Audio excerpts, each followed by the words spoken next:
Thanks to our friends at The Motley Fool for sponsoring this video.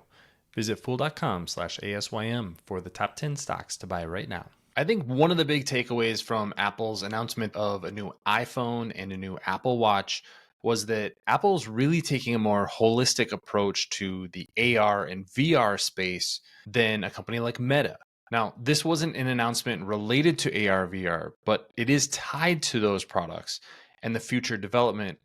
And that's where I think Tim Cook is actually running circles around Mark Zuckerberg's view of the metaverse.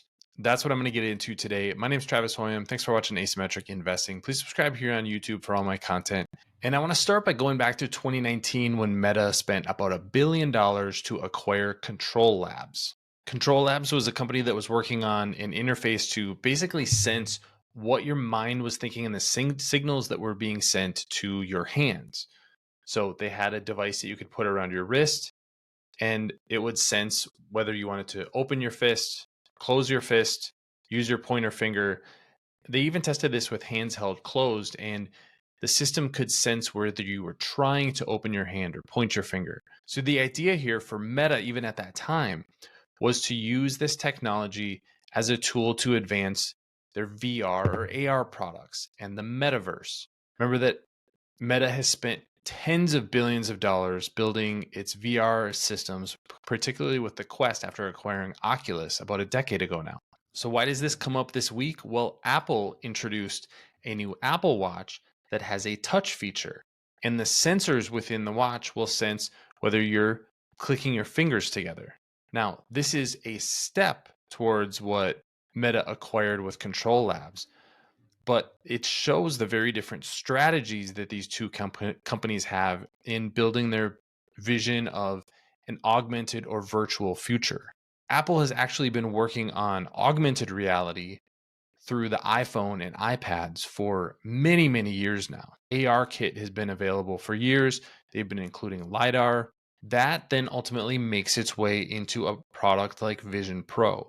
At the same time, the sensors and devices that we need to make something like augmented reality, not necessarily the Vision Pro that's fully virtual, but think of just a pair of glasses that have augmented content on them. Think 5 to 10 years down the road, what these glasses might look like.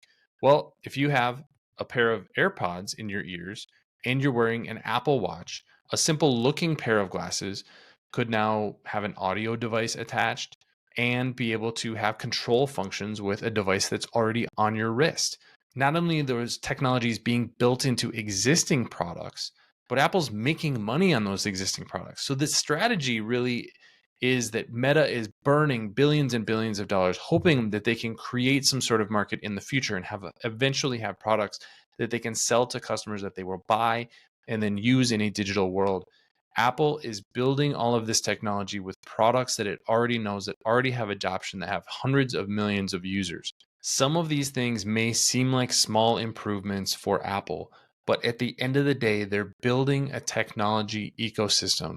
And what they learn with each of these advances just takes them a step closer and closer to building a better augmented reality or virtual reality product, whether that's with the Vision Pro that we have already seen and is going to go on sale next year, or whether that's ultimately multiple generations down the line with maybe a more accessible pair of glasses that we're just constantly involved with because we're just wearing them 24 hours a day. So I think this announcement, as small as it may have seemed, was actually showed the difference in strategy between Apple and Meta when it comes to augmented reality, virtual reality, and any sort of metaverse in the future.